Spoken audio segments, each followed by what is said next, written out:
നമസ്കാരം. ഫസ്റ്റ് റൗണ്ടപ്പിലേക്ക് സ്വാഗതം. പ്രധാന വാർത്തകൾ ആദ്യം. Today's headlines brought to you by This time BJP is not forming the government. So no point talking about that. Who will be the next PM? BJP സർക്കാർ ഉണ്ടാക്കില്ലെന്ന് അഖിലേഷ് യാദവ്. മതം പറഞ്ഞ് രക്ഷപ്പെടാനുള്ള അവസാന ശ്രമം നടത്തുന്നു. ഭരണഘടനയ്ക്കായുള്ള മത്സരമെന്നും Akhilesh media വണ്ണോട്.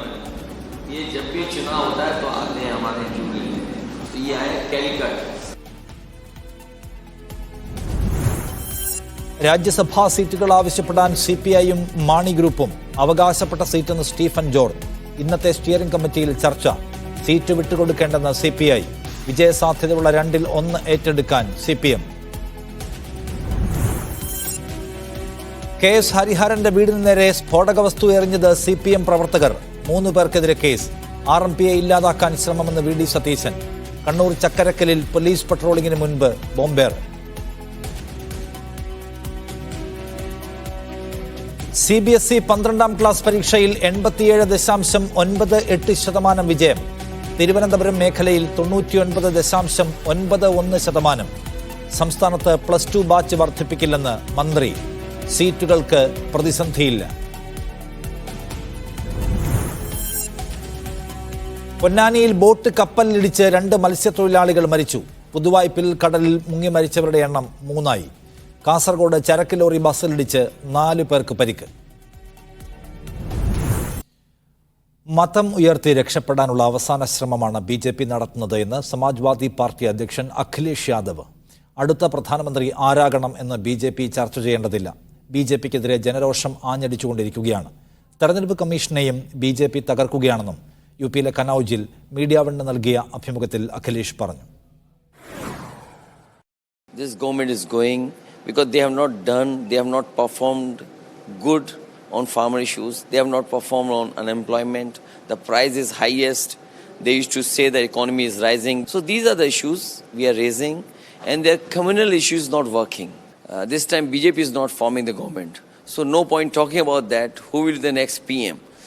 BJP is not forming the government. രാജ്യസഭാ സീറ്റിനെ ചൊല്ലി ഇടതുമുന്നണിയിൽ തർക്കം. ജയിക്കാൻ കഴിയുന്ന 2 സീറ്റിൽ ഒരെണ്ണം അവകാശപ്പെട്ടതാണെന്ന് CPIയും കേരള കോൺഗ്രസ് എമ്മും ആവശ്യമുന്നയിച്ചു. സീറ്റിനു വേണ്ടി ആരും ആവശ്യമുന്നയിച്ചിട്ടില്ലെന്നും കാര്യങ്ങൾ ചർച്ച ചെയ്ത് പരിഹാരമുണ്ടാക്കുമെന്നും മുന്നണി നേതൃത്വം വ്യക്തമാക്കുന്നു. CPI സംസ്ഥാന സെക്രട്ടറി ബിനോയ് വിശ്വവും കേരള കോൺഗ്രസ് എം അധ്യക്ഷൻ ജോസ് കെ മാണിയും CPM കേന്ദ്ര കമ്മിറ്റി അംഗം എളമരം കരീമുമാണ് ജൂലൈ മാസം 1-ാം തീയതി രാജ്യസഭാ സീറ്റ് ഒഴിയുന്നത്. നിലവിലെ നിയമസഭയിലെ അംഗബലമനുസരിച്ച് 2 സീറ്റുകളിലാണ് ഇടതുമുന്നണിക്ക് ജയിക്കാൻ കഴിയുന്നത്. ഇതിൽ 1 സീറ്റ് ഏറ്റെടുക്കാൻ CPM തീരുമാനിച്ചിട്ടുണ്ട്. M സ്വരാജ് അടക്കമുള്ളവരുടെ പേരുകളാണ് പരിഗണനയിലുള്ളത്. ജയിക്കാൻ കഴിയുന്ന മറ്റൊരു സീറ്റിനെ ചൊല്ലിയുള്ള തർക്കമാണ് ഇടതുമുന്നണിയിൽ ആരംഭിച്ചിരിക്കുന്നത്. ബിനോയ് വിശ്വം ഒഴിയുമ്പോൾ ആ സീറ്റ് തങ്ങൾക്ക് തന്നെ അവകാശപ്പെട്ടതാണെന്നാണ് CPIയുടെ വാദം. ആ സീറ്റ് മറ്റാർക്കും അവകാശപ്പെട്ടതല്ല. ഇടതുമുന്നണി യോഗത്തിൽ രാജ്യസഭാ സീറ്റ് ആവശ്യപ്പെടാനും പാർട്ടി നേതൃത്വം തീരുമാനിച്ചു. എന്നാൽ മുന്നണിയിൽ വന്നപ്പോൾ രാജ്യസഭാ സീറ്റ് ഉണ്ടായിരുന്ന തങ്ങൾക്ക് അവകാശപ്പെട്ടതാണ് ജയിക്കാൻ കഴിയുന്ന സീറ്റ് എന്നാണ് കേരള കോൺഗ്രസ് എം പറയുന്നത്. അതായത് രാജ്യസഭാ സീറ്റ് കേരള കോൺഗ്രസ് എമ്മിൻ്റെ അവകാശപ്പെട്ട സീറ്റാണ്. കേരള കോൺഗ്രസ് എമ്മിൻ്റെ ചെയർമാൻ ജോസ് കെ മാണി നിലവിൽ രാജ്യസഭാ മെമ്പറായിട്ടുള്ളത്. മുമ്പും കേരള കോൺഗ്രസിനുണ്ടായിരുന്നൊരു പദവിയാണ് ഈ രാജ്യസഭാ സീറ്റ്. അതുകൊണ്ട് തീർച്ചയായിട്ടും അത് കേരള കോൺഗ്രസിന് യഥാർത്ഥത്തിൽ പാർട്ടി ചെയർമാൻ ആ സ്ഥാനത്ത് നിന്ന് കാലാവധി പൂർത്തിയാക്കുമ്പോൾ തീർച്ചയായിട്ടും ഇത് പാർട്ടിക്ക് ലഭിക്കേണ്ടതാണ് എന്നുള്ള അഭിപ്രായമാണ് കേരള കോൺഗ്രസ് പാർട്ടിയെ സംബന്ധിച്ചുള്ളത്. രാജ്യസഭാ സീറ്റ് വിഷയം ചർച്ച ചെയ്തിട്ടില്ല എന്നാണ് മുന്നണി നേതൃത്വം വ്യക്തമാക്കുന്നത്. ആരും സീറ്റ് ആവശ്യപ്പെട്ടിട്ടില്ല. മുന്നണിയിൽ പ്രതിസന്ധി ഉണ്ടാകില്ലെന്നും നേതൃത്വം വിലയിരുത്തുന്നുണ്ട്. Media One, Thiruvananthapuram. RMP നേതാവ് KS ഹരിഹരന്റെ വീടിന് നേരെ സ്ഫോടക വസ്തു എറിഞ്ഞതിൽ പോലീസ് കേസെടുത്തു. പ്രതികൾ CPM DYFI പ്രവർത്തകരാണെന്ന് FIRൽ പറയുന്നു. CPM ആസൂത്രിതമായി നടത്തിയ ആക്രമണമാണെന്ന് RMP ആരോപിച്ചു. വടകരയിലെ വിവാദ പ്രസംഗത്തിന് പിന്നാലെയാണ് ഇന്നലെ രാത്രി 8:30 KS ഹരിഹരന്റെ വീട്ടിലേക്ക് സ്ഫോടക വസ്തു എറിഞ്ഞത്. ആക്രമണത്തിന് പിന്നിൽ CPM ആണെന്നാണ് KS ഹരിഹരൻ ആരോപിക്കുന്നത്. ഇത് CPM പ്രവർത്തകരാണ്. അവർ അല്ലാതെ ഇവിടെ ആരും അങ്ങനെ ചെയ്യേണ്ട കാര്യമില്ല. കാരണം അതിനു മുമ്പ് സ്ഫോടക വസ്തു എറിയുന്നതിന് മുമ്പ് 2 സംഭവം ഉണ്ടായിരുന്നു. ഒന്ന് വടകര രജിസ്ട്രേഷനിലുള്ള ഒരു കാറിൽ, ഒരു ഹ്യുണ്ടായി ചുവന്ന കാറിൽ 5 ചെറുപ്പക്കാർ ഇവിടെ മുമ്പിൽ വന്നിട്ട് ഇറങ്ങി വാട പറഞ്ഞ അസഭ്യം പറഞ്ഞ് ഉണ്ടായിരുന്നു. അത് കഴിഞ്ഞ് വൈകിട്ട് ഇവിടെ CPMൻ്റെ ഒരു വലിയ കൊലവിളി പ്രകടനം ഉണ്ടായിരുന്നു. എന്നെ കൊല്ലും ചട്ടമ്പിയാണ്, അങ്ങനെയാണ്, പാർട്ടിക്ക് നേരെ വന്നാൽ ശരിയാക്കുമെന്ന് പറഞ്ഞിട്ട് അതുണ്ടായിരുന്നു. CPM കോഴിക്കോട് ജില്ലാ സെക്രട്ടറി പി മോഹനന്റെ ആഹ്വാനപ്രകാരമായിരുന്നു ആക്രമണമെന്ന് RMPയും പ്രതികരിച്ചു. ഹരിഹരൻ്റെ ഒരു നാക്കുപിഴ കൊണ്ട് സംഭവിച്ച ഒരു പരാമർശത്തെ മുൻനിർത്തിക്കൊണ്ട് വലിയ രൂപത്തിൽ പ്രചരണത്തിന് CPIM ആക്കം കൂട്ടി. ഏകദേശം ഒരു മണിക്കൂർ കൊണ്ട് തന്നെ ശ്രദ്ധയിൽപ്പെട്ടപ്പോൾ അത് പിൻവലിച്ചുകൊണ്ട് തെറ്റുതിരുത്താൻ തയ്യാറായി അത് ഖേദം പ്രകടിപ്പിച്ചു. പി മോഹൻ ഇന്നലെ പറഞ്ഞത് ഖേദപ്രകടനം കൊണ്ട് ഒഴിവാകില്ല എന്നാണ്. മോഹൻ പറഞ്ഞ വാക്കിൻ്റെ പൊരുൾ എന്താണ് എന്ന് വൈകുന്നേരം 8:30 മണിയാകുമ്പോഴത്തേക്കും ഇവിടെ വന്നു. ഹരിഹരന്റെ പരാതിയിൽ കേസെടുത്ത പോലീസ് പ്രതികളെ തിരിച്ചറിഞ്ഞിട്ടില്ലെന്നാണ് പറയുന്നത്. വടകരയിൽ UDFും RMPയും സംഘടിപ്പിച്ച ജനകീയ ക്യാമ്പയിൻ പരിപാടിയിൽ KS ഹരിഹരൻ നടത്തിയ പ്രസംഗം വിവാദമായിരുന്നു. പിന്നാലെയാണ് അദ്ദേഹത്തിന്റെ വീടിനു നേരെ ആക്രമണമുണ്ടായത്. മീഡിയ 1 കോഴിക്കോട്. CBSE 12ാം ക്ലാസ് ഫലം പ്രഖ്യാപിച്ചു. 87.98% വിജയം. വിജയശതമാനത്തിൽ കഴിഞ്ഞ തവണത്തേക്കാൾ 0.65% വർധനയുണ്ട്. രാജ്യത്തെ ഏറ്റവും ഉയർന്ന വിജയശതമാനം തിരുവനന്തപുരം മേഖലയിലാണ്. 99.91 തിരുവനന്തപുരം മേഖലയുടെ വിജയശതമാനം. സംസ്ഥാനത്ത് +1 ബാച്ച് വർദ്ധിപ്പിക്കുന്നതിന് പരിമിതി ഉണ്ടെന്ന് വിദ്യാഭ്യാസ വകുപ്പ് മന്ത്രി വി ശിവൻകുട്ടി. സംസ്ഥാനത്ത് +1 സീറ്റ് സംബന്ധിച്ച് പ്രതിസന്ധിയില്ല. പ്രതിസന്ധി ഉണ്ടെന്ന് പ്രചരണം രാഷ്ട്രീയ പ്രേരിതമാണെന്നും മന്ത്രി പറഞ്ഞു. +1 സീറ്റ് ഒരു പ്രതിസന്ധിയില്ല. SSLC പാസ്സായ ഉപരിപഠനത്തിന് ആഗ്രഹിക്കുന്ന മുഴുവൻ വിദ്യാർത്ഥികൾക്കും അത് ഉറപ്പ് നൽകും. ബാക്കിയുള്ള പ്രതിഷേധവും ആരോപണവും ഒക്കെ തന്നെ രാഷ്ട്രീയ ലക്ഷ്യം വെച്ചുകൊണ്ടുള്ളതാണ്. അതൊന്നും ഇപ്പം നടക്കുന്ന കാര്യങ്ങളൊന്നുമല്ല. അതിലൊക്കെ തന്നെ വേറെ ഒരുപാട് കാര്യങ്ങൾ ചർച്ച ചെയ്യാനുണ്ട്. ബാച്ചിൻ്റെ കാര്യത്തിലൊക്കെ തന്നെ എല്ലാ വിദ്യാർത്ഥികളും സ്കൂളിലെത്തി പോവുകയാണ്. അപ്പോൾ അതിൻ്റെ ഒരു കുറച്ച് ബുദ്ധിമുട്ടൊക്കെ ഉണ്ടായെന്ന് വരും. അതിനോട് സഹകരിക്കുക മാത്രമേ മാർഗമുള്ളൂ. കണ്ണൂർ ചക്കരക്കല്ലിൽ ബോംബ് സ്ഫോടനം. പോലീസിന്റെ പട്രോളിംഗ് വാഹനം കടന്നു പോകുന്നതിന് തൊട്ടു മുൻപായിരുന്നു സ്ഫോടനം. പോലീസ് വാഹനത്തിന് നേരെ എറിഞ്ഞതാണെന്നാണ് സംശയം. പലേരി പൊട്ടൻകാവിൽ കഴിഞ്ഞ ദിവസം ക്ഷേത്ര ഉത്സവത്തിനിടെ CPM BJP പ്രവർത്തകർ തമ്മിൽ സംഘർഷമുണ്ടായിരുന്നു. സംഘർഷത്തിൽ 3 BJP പ്രവർത്തകർക്ക് പരിക്കേറ്റു. പിന്നാലെ പ്രദേശത്ത് ഇരുവിഭാഗങ്ങളുടെയും കൊടിമരങ്ങൾ വ്യാപകമായി നശിപ്പിക്കപ്പെട്ടു. സംഘർഷം വ്യാപിക്കുന്നത് തടയാൻ ഇന്നലെ രാത്രി മേഖലയിൽ പോലീസ് പെട്രോളിംഗ് ഏർപ്പെടുത്തിയിരുന്നു. അതിനിടെയാണ് പുലർച്ചെ 1:30 ചക്കരക്കൽ ബാബോട് ബോംബ് സ്ഫോടനമുണ്ടായത്. ഐസ്ക്രീം കപ്പിനുള്ളിൽ നിർമ്മിച്ച ബോംബുകളാണ് പൊട്ടിത്തെറിച്ചതെന്നാണ് പ്രാഥമിക നിഗമനം. പോലീസിന്റെ പെട്രോളിംഗ് വാഹനം കടന്നു പോകുന്നതിന് തൊട്ടു മുമ്പാണ് റോഡിൽ സ്ഫോടനമുണ്ടായത്. പോലീസ് വാഹനത്തെ ലക്ഷ്യം വെച്ചെറിഞ്ഞ ബോംബുകളാണ് പൊട്ടിത്തെറിച്ചതെന്നാണ് സൂചന. ഫോറൻസിക് ബോംബ് സ്ക്വാഡുകൾ പ്രദേശത്ത് പരിശോധന നടത്തി. പരിശോധനയിൽ പൊട്ടാത്ത ഒരു ബോംബും കണ്ടെടുത്തിട്ടുണ്ട്. സ്ഫോടനത്തിന്റെയും സംഘർഷങ്ങളുടെയും പശ്ചാത്തലത്തിൽ പ്രദേശത്ത് പോലീസ് സുരക്ഷ ശക്തമാക്കിയിട്ടുണ്ട്. മീഡിയ 1 കണ്ണൂർ. ഡ്രൈവിംഗ് ടെസ്റ്റ് കേന്ദ്രങ്ങളിൽ ഇന്നും പ്രതിഷേധവും സംഘർഷവും ഉണ്ടായി. ടെസ്റ്റിനെത്തിയവരെ ഡ്രൈവിംഗ് സ്കൂൾ സംയുക്ത സമരസമിതി തടഞ്ഞെങ്കിലും പോലീസ് സംരക്ഷണത്തിൽ പലയിടത്തും ടെസ്റ്റ് നടത്തി. ടെസ്റ്റ് പരിഷ്കരണങ്ങൾക്കെതിരെ സമരസമിതി സെക്രട്ടേറിയറ്റിലേക്ക് മാർച്ച് നടത്തി.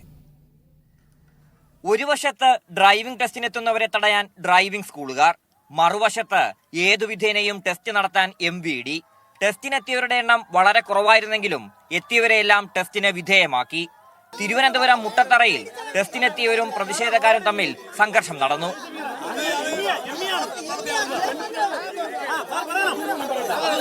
All Kerala motor vehicle department gazetted officer association സംസ്ഥാന ജനറൽ സെക്രട്ടറി AS വിനോദിന്റെ മകൾ ടെസ്റ്റിനെത്തിയപ്പോൾ ഡ്രൈവിംഗ് സ്കൂളുകാർ കൂകി വിളിച്ചു. ബഹളത്തിനിടെ പെൺകുട്ടി പരാജയപ്പെട്ടു. വാഹനം തടഞ്ഞ് ഭീഷണിപ്പെടുത്തിയതിന് AS വിനോദ് ഡ്രൈവിംഗ് സ്കൂളുകാർക്കെതിരെ വലിയതുറ പോലീസിൽ പരാതി നൽകി.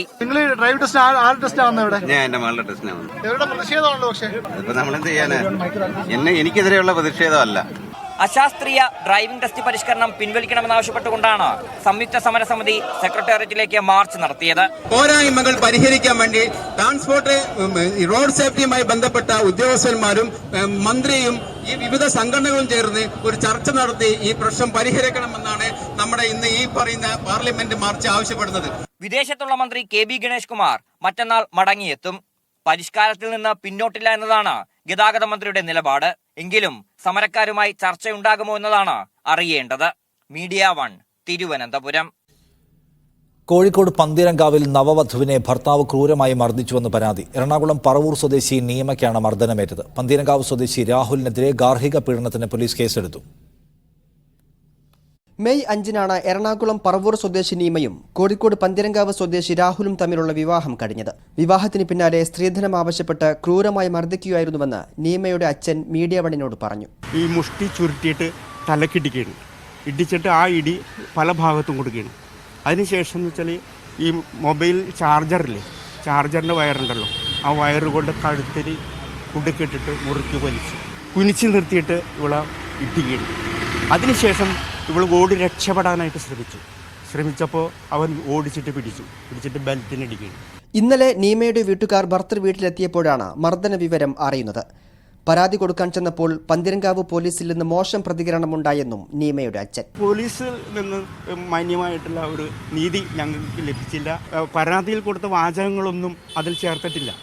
കേവലം ഗാർഹിക പീഡനം, വളരെ സിമ്പിളായിട്ട് അവരെ രക്ഷപ്പെടുത്താനായിട്ട്, റിമാൻഡ് ചെയ്യാതിരിക്കാനായിട്ടുള്ള പോംവഴികളാണ് അവർ FIRൽ ചേർത്തിരിക്കുന്നത്. വിവാഹബന്ധം തുടരാൻ താൽപ്പര്യമില്ലെന്നറിയിച്ച് നീമ കുടുംബത്തോടൊപ്പം എറണാകുളത്തേക്ക് മടങ്ങി. യുവതി പറവൂർ താലൂക്ക് ആശുപത്രിയിൽ ചികിത്സയിലാണ്. നീതി തേടി മുഖ്യമന്ത്രിക്ക് പരാതി നൽകാനൊരുങ്ങുകയാണ് കുടുംബം. നീമ എഞ്ചിനീയറാണ്. ഭർത്താവ് രാഹുൽ ജർമ്മനിയിലാണ് ജോലി ചെയ്യുന്നത്. പ്രതിയെ ഇതുവരെ പിടികൂടിയിട്ടില്ല. എറണാകുളം ബ്യൂറോയ്ക്കൊപ്പം മീഡിയ 1 കോഴിക്കോട്. തിരുവനന്തപുരം മംഗലാപുരം മാവേലി എക്സ്പ്രസിൽ TTEക്ക് മർദ്ദനം. രാജസ്ഥാൻ സ്വദേശിയായ TTE വിക്രം കുമാർ മീണയ്ക്കാണ് മർദ്ദനമേറ്റത്. ടിക്കറ്റില്ലാതെ യാത്ര ചെയ്തത് ചോദ്യം ചെയ്തതിന് മൂക്കിനിടിക്കുകയായിരുന്നു. തിരുവനന്തപുരം സ്വദേശി സ്റ്റാലിൻ ബോസിനെ കോഴിക്കോട് റെയിൽവേ പോലീസ് അറസ്റ്റ് ചെയ്തു. തിരുവനന്തപുരം മംഗലാപുരം മാവേലി എക്സ്പ്രസിൽ ഇന്നലെ രാത്രി 10 മണിയോടെ തിരൂരിനടുത്ത് വെച്ചായിരുന്നു സംഭവം. തിരുവനന്തപുരം സ്വദേശി സ്റ്റാലിൻ ബോസ് സ്ലീപ്പർ കോച്ചിൽ ടിക്കറ്റില്ലാതെ യാത്ര ചെയ്തത് TTE ചോദിച്ചതാണ് മർദ്ദന കാരണം. രാജസ്ഥാൻ സ്വദേശിയായ TTE വിക്രം കുമാർ മീണയെ പ്രതി മൂക്കിനിടിക്കുകയായിരുന്നു. മർദ്ദിച്ച് പരിക്കേൽപ്പിക്കൽ, കൃത്യനിർവഹണം തടസ്സപ്പെടുത്തൽ തുടങ്ങിയ കുറ്റങ്ങൾ ചുമത്തി പ്രതിക്കെതിരെ കോഴിക്കോട് റെയിൽവേ പോലീസ് കേസെടുത്തു. പരിക്കേറ്റ TTE വിക്രം കുമാർ മീണ ഷൊർണൂരിലെ ആശുപത്രിയിൽ ചികിത്സ തേടി. പ്രതിയെ കോടതിയിൽ ഹാജരാക്കി. മീഡിയ 1 കോഴിക്കോട്. കണ്ണൂർ സർവകലാശാല അസോസിയേറ്റ് പ്രൊഫസർ തസ്തികയിൽ പ്രിയ വർഗീസിനെ നിയമിച്ചത് ചട്ടങ്ങൾ പാലിച്ചല്ല എന്ന നിലപാട് ആവർത്തിച്ച് UGC. സുപ്രീം കോടതിയിൽ സമർപ്പിച്ച സത്യവാങ്മൂലത്തിലാണ് UGC നിലപാട് വ്യക്തമാക്കിയത്. സംസ്ഥാന നിയമങ്ങൾ ഇതിന് വിരുദ്ധമാണെങ്കിൽ പോലും സർക്കാരിന് കേന്ദ്ര ചട്ടങ്ങളിൽ നിന്ന് വ്യതിചലിക്കാൻ കഴിയില്ലെന്നാണ് UGCയുടെ നിലപാട്. സംസ്ഥാന സർക്കാരിന് പുറമെ കണ്ണൂർ സർവകലാശാല VC, രജിസ്ട്രാർ, സെലക്ഷൻ കമ്മിറ്റി എന്നിവർക്കും UGC സുപ്രീം കോടതിയിൽ മറുപടി ഫയൽ ചെയ്തു. മലപ്പുറം പൊന്നാനിയിൽ നിന്ന് മത്സ്യബന്ധനത്തിന് പോയ ബോട്ടിൽ കപ്പലിടിച്ചുണ്ടായ അപകടത്തിൽ 2 മത്സ്യത്തൊഴിലാളികൾ മരിച്ചു. 4 പേർക്ക് പരിക്കേറ്റു. കപ്പൽ ജീവനക്കാർക്കെതിരെ കോസ്റ്റൽ പോലീസ് കേസെടുത്തു. പൊന്നാനിയിൽ നിന്ന് 38 നോട്ടിക്കൽ മൈൽ അകലെ ഇന്ന് പുലർച്ചെ 1:30-ക്കായിരുന്നു അപകടം. 6 മത്സ്യത്തൊഴിലാളികളുമായി പോയ ഇസ്ലാഹ് എന്ന ബോട്ടിലാണ് കപ്പലിടിച്ചത്. ഇടിയുടെ ആഘാതത്തിൽ ബോട്ട് 2ആയി പിളർന്ന് കടലിൽ താഴ്ന്നു. അപകട സമയത്ത് ബോട്ടിലുണ്ടായിരുന്ന 4 പേരെ കപ്പൽ ജീവനക്കാർ രക്ഷപ്പെടുത്തി. പരിക്ക് പറ്റിയവർക്ക് ആവശ്യമായ സഹായങ്ങൾ ഉണ്ടാവും. മരണം സംഭവിച്ച ആളുകൾക്കുള്ള സമാശ്വാസ പദ്ധതിയും ഗവൺമെന്റിന്റെ ഭാഗത്തു നിന്നുണ്ടാവും. മണിക്കൂറുകൾ നീണ്ട തിരച്ചിലിനൊടുവിലാണ് സലാമിന്റെയും ഗഫൂറിന്റെയും മൃതദേഹം കണ്ടെത്തിയത്. മൃതദേഹങ്ങൾ പൊന്നാനി താലൂക്ക് ആശുപത്രിയിലേക്ക് മാറ്റി. നടപടിക്രമങ്ങൾ പൂർത്തിയാക്കിയതിനു ശേഷം ബന്ധുക്കൾക്ക് വിട്ടു നൽകും. കവരത്തിൽ നിന്ന് ബേപ്പൂരിലേക്ക് ചരക്കുമായി പോയ സാഗർ യുവരാജ് എന്ന കപ്പലാണ് അപകടമുണ്ടാക്കിയത്. 6 ആൾക്കാരോളം ഉണ്ടായിരുന്നു. അതിനകത്ത് 6 പേരെ റെസ്ക്യൂ ചെയ്യാൻ പറ്റി. ഒരു ഇന്ത്യൻ ബോട്ടാണ് ആ ബോട്ടിനെ ഇടിച്ചിട്ടുള്ളത്. 2 പേരാണ് അപകടത്തിൽ പെട്ടിട്ടുള്ളത്. 2 പേരുടെയും ബോഡി കിട്ടിയിട്ടുണ്ട്. രക്ഷപ്പെട്ട ആൾക്കാർക്ക് കാര്യമായ ആരോഗ്യ പ്രശ്നങ്ങളൊന്നും ഇല്ലെന്നാണ് അറിഞ്ഞിട്ടുള്ളത്. കപ്പൽ ജീവനക്കാർക്കെതിരെ ചാവക്കാട് മുനക്കക്കടവ് കോസ്റ്റൽ പോലീസ് കേസെടുത്തു. അലക്ഷ്യമായി കപ്പലോടിച്ചതിനും ജീവഹാനി വരുത്തിയതിനുമാണ് കേസ്. മീഡിയ 1 തിരൂർ. എറണാകുളം പുതുവായ്പ ബീച്ചിലെ തിരയിൽപ്പെട്ടുള്ള അപകടത്തിൽ മരണം 3ആയി. ചികിത്സയിലുണ്ടായിരുന്ന 2 പേർ കൂടി മരിച്ചു. കത്തർക്കടവ് സ്വദേശി മിലൻ സെബാസ്റ്റ്യൻ, ഏളംകുളം സ്വദേശി ആൽവിൻ എന്നിവരാണ് ഇന്ന് പുലർച്ചെ മരിച്ചത്. എളംകുളം സ്വദേശി ആൽവിൻ എന്നിവരാണ് മരിച്ചത്. ഇരുവരുടെയും മൃതദേഹങ്ങൾ ഇൻക്വസ്റ്റ് നടപടികൾ പൂർത്തിയാക്കി ജനറൽ ആശുപത്രിയിലേക്ക് മാറ്റി. അപകടത്തിൽ കലൂർ സ്വദേശി അഭിഷേക് ഇന്നലെ മരിച്ചിരുന്നു. കാസർഗോഡ് ഉപ്പളയിൽ ചരക്ക് ലോറി സ്വകാര്യ ബസ്സിലിടിച്ച് 4 പേർക്ക് പരിക്കേറ്റു. മറ്റൊരു വാഹനത്തെ മറികടന്നെത്തിയ ലോറി നിർത്തിയിട്ട സ്വകാര്യ ബസ്സിൽ ഇടിക്കുകയായിരുന്നു.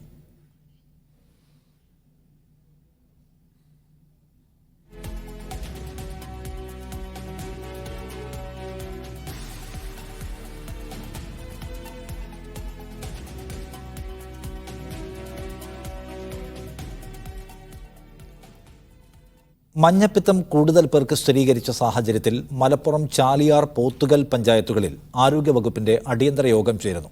3 പേരാണ് ഒരാഴ്ചക്കിടെ മലപ്പുറത്ത് മഞ്ഞപ്പിത്തം ബാധിച്ച് മരിച്ചത്. മലപ്പുറത്തും എറണാകുളത്തെ വേങ്ങൂരിലും പ്രത്യേക ശ്രദ്ധ നൽകുന്നതായി ആരോഗ്യവകുപ്പ് അറിയിച്ചു.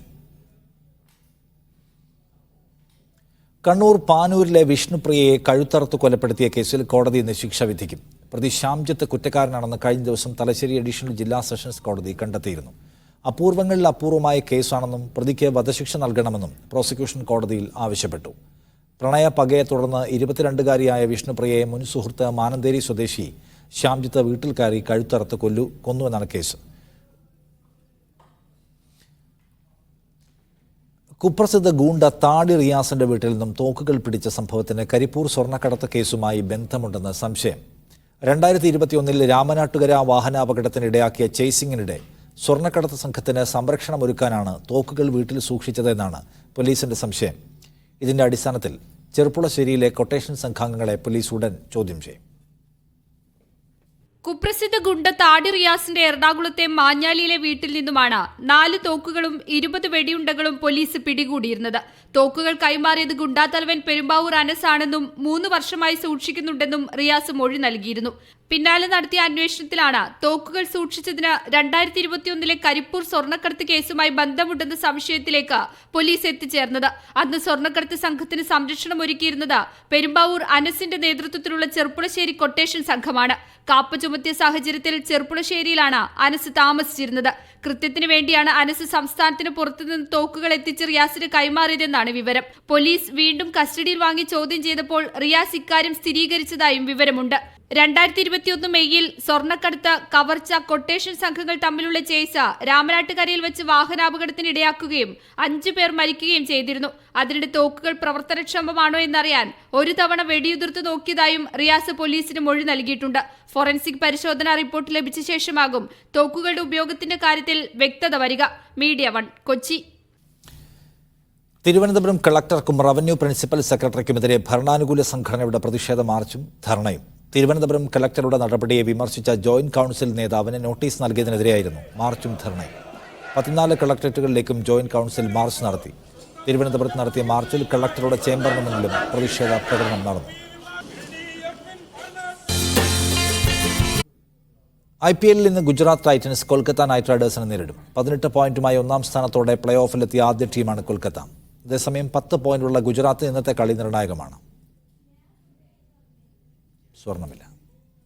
സ്വർണം 22 ക്യാരറ്റ് ഗ്രാമിന് 6690 രൂപ, പവന് 53,520 രൂപ. 18 ക്യാരറ്റ് ഗ്രാമിന് 5590 രൂപ, പവന് 44,720 രൂപ. വെള്ളി ഗ്രാമിന് 90 രൂപ.